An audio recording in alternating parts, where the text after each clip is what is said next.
বাহ, রান্নার কি সুন্দর ঘ্রাণ বেরোচ্ছে।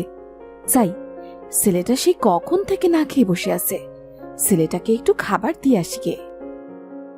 বাড়িতে কেউ আছো? আমি খুব ক্ষুধার্ত। আরে সাধু বাবা, হ্যাঁ হ্যাঁ, খেতে কেন দেব না, আসুন, আপনি বারান্দায় বসুন, আমি আপনাকে এখনই খেতে দিচ্ছি।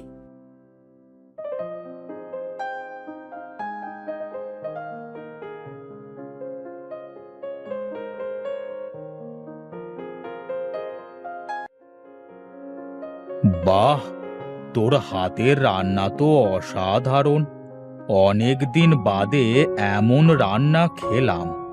আমি তোর উপর খুব খুশি হয়েছি রে মা। বল, তোর কি চাই? না সাধু বাবা, আমার কিছুই চাই না, শুধু দোয়া করবেন যাতে আমার ছেলেটাকে নিয়ে শান্তিতে দুবেলা দুমুঠো খেয়ে পড়ে বাঁচতে পারি। ঠিক আছে মা, তুই কোনো চিন্তা করিস না। যদি তোর কোনো বিপদ হয়, আমি সেদিন ঠিক আসব তোকে সাহায্য করতে। আমি এখন চলি।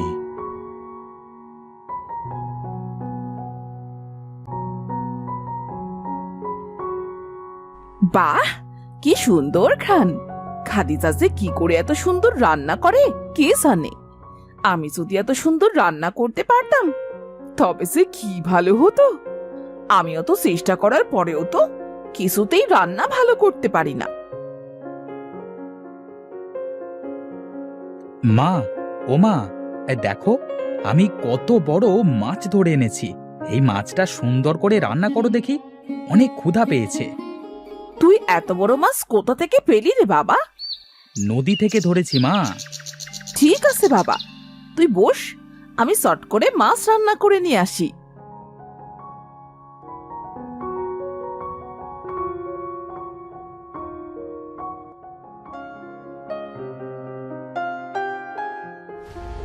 ধের, কি রান্না করেছো মা?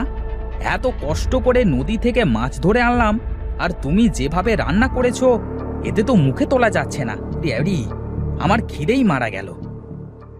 বাবা, কোথায় যাচ্ছিস রে? দুমুঠো খেয়ে যা, না খেয়ে যাস নে রে বাবা। চত্ব সবের। না না, এই অমন রান্না আমি খেতে পারবো না। মা, তুমিই খাও, আমি চললাম। ওমর, ওমর, খেলতে যাবি না? আরে তানভীর বাবা যে, তা তুমি এখানে কি মনে করে বাবা? কিছু না কাকি, ওমরকে ডাকতে এসেছিলাম, খেলতে যাব। তুমি খেয়েছো? না গো কাকি, নদী থেকে একটা বিশাল বড় মাছ ধরে এনেছিলাম। ভাবলাম মা মাছটা স্বাদ করে রান্না করবে, আর আমি কবজি ডুবিয়ে খাবো। কিন্তু মা এমনভাবে রান্না করেছে সেটার মুখে উঠল না।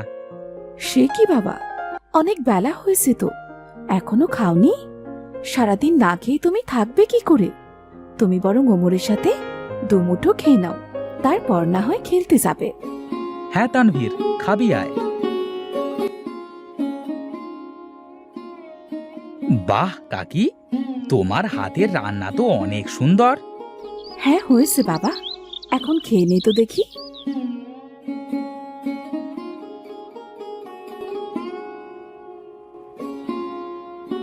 আর মাত্র একদিন বাকি, এর মধ্যে ভালো রাঁধুনি খুঁজে না পেলে আমার গর্দান যাবে।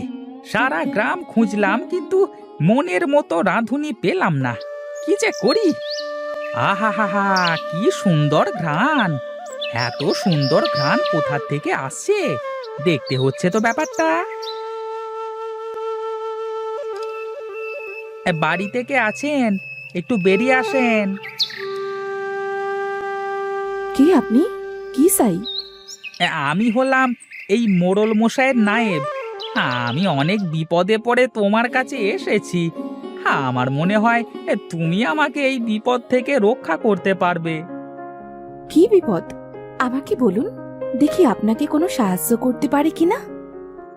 মোড়ল মশাইয়ের কঠিন অসুখ হয়েছে, কোনো কিছুতেই তার মুখে স্বাদ আসছে না। নিন নিন, শুরু করেন মোড়ল মশাই।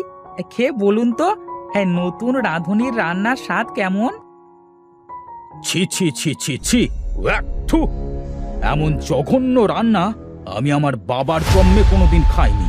নায়েব, বেয়াদবির একটা সীমা থাকে। এই 3 দিন ধরে তুমি আমাকে এমন বেস্বাদ রান্না খাওয়ালে। 3 দিন সময় দিলাম আমি তোমাকে। এর মধ্যে যদি তুমি কোনো ভালো রাঁধুনি খুঁজে না আনতে পারো তবে তোমার গর্দান যাবে।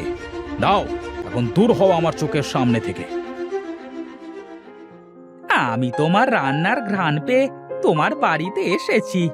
আমার বিশ্বাস তোমার রান্না মোড়ল মশাইয়ের অনেক পছন্দ হবে।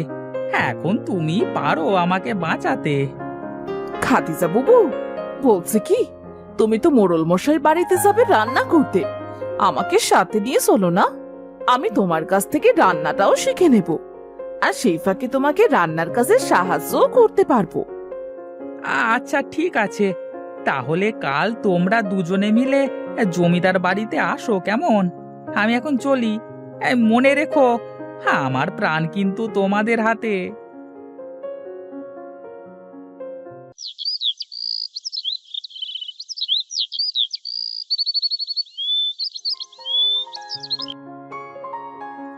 তোমরা এসেছো?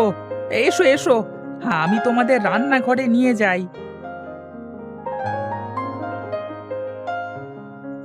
মোড়ল মশাইয়ের খাবার বেলা প্রায় হয়ে গেল।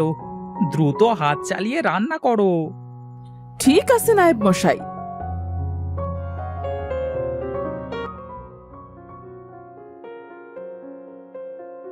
বাহ, কি অসাধারণ স্বাদ! এমন স্বাদের রান্না এই প্রথম খাচ্ছি। নায়েব, এত স্বাদের রান্না কে করেছে শুনি? আগে মোড়ল মশাই নতুন রাঁধুনি করেছে রান্না। যাও যাও, এই রাঁধুনিকে পুরস্কৃত করো, আর আজ থেকে এই রাঁধুনিকে মোটা টাকা বেতন দিয়ে আমার বাড়িতে রেখে দাও। ঠিক আছে মোড়ল মশাই। বুবু, আজ আমি রান্না করি। তোমাকে দেখে দেখে আমি তো রান্না শিখেই গেছি। আমাকে একদিন রান্না করতে দাও। আচ্ছা বেশ বুবু, আজ তুমিই রান্না করো। এই তো পেয়েছি সুযোগ। আজ এমন বাজে রান্না করব, আর সব দোষ চাপাবো খাদিজার ঘাড়ে। আমাকে দিয়ে এত খাটনি করায়, আমায় কিনা বেতন কম দেয়। আজ রান্নায় এমন নুন দেব যাতে খেয়ে মোড়লের গাল পুড়ে যায়। ওয়াক, থু! খাবারে এত নুন কে দিল? কে করেছে এই রান্না? আগে মোড়ল মশাই, রান্না তো আজ খাদিজাই করেছে। নায়েব, নায়েব! জি জি জি, বলুন মোড়ল মশাই। খাদিজাকে এক্ষুনি এই বাড়ি থেকে বের করে দে।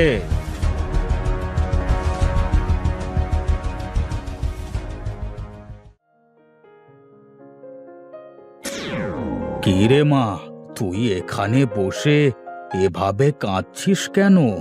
কি হয়েছে তোর? এই নে মা, তুই এই মশলাটা রাখ।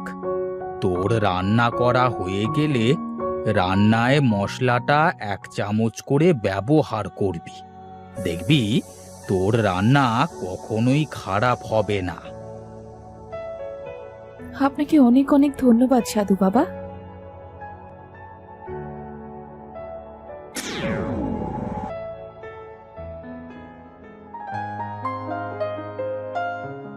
তুমি আবার কেন এসেছো আমার বাড়িতে? যদি কিছু মনে না করেন তাহলে আমার রান্নাটা একটু খেয়ে দেখুন। হ্যাঁ, তাই তো। সেই কখন ধরে রান্নার গন্ধ পাচ্ছিলাম। ঘ্রাণ শুনে তো মনে হচ্ছে তোমার রান্না ভালোই হবে। নিয়ে আসো দেখি। বাহ, কি অপূর্ব স্বাদ! কিন্তু সকালবেলায় তোমার রান্না এত জঘন্য হলো কেন? আপনি এসব কি বলছেন মোড়ল মশাই? সকালে তো পারভিন রান্না করেছে। তাই তো বলি, রান্নার স্বাদ এত খারাপ হলো কেন? পারভিন, এই পারভিন, এদিকে আয়। আগে আগে মোড়ল মশাই। সকালবেলায় কে রান্না করেছিলে?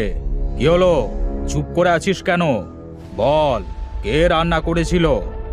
সকালবেলা আমি রান্না করেছিলাম, আর ইচ্ছে করে রান্নায় বেশি নুন দিয়েছিলাম, যাতে আমি খাদিজাকে দোষ দিয়ে এই বাড়ি থেকে তাড়িয়ে দিতে পারি। আর আমি নিজে রান্না করতে পারি। কেন? তুই এসব কেন করেছিস? খাদিজা তোর কি ক্ষতি করেছে বল? সারাদিন আমি রান্নাঘরে সব কিছু গুছিয়ে দেই, তারপরও ও আমার থেকে বেশি টাকা পায়, আর রান্নার সব প্রশংসা খাদিজাই পায়। তাই আমি এই কাজ করেছি। আমার ভুল হয়ে গেছে মোড়ল মশাই, আমাকে ক্ষমা করে দিন। তোর এত বড় স্পর্ধা! তুই এক্ষুনি আমার বাড়ি থেকে বের হয়ে যা, আর কোনো দিন আমার সামনে আসবি না। এই জন্যই বলে অতি লোভে তাঁতি নষ্ট।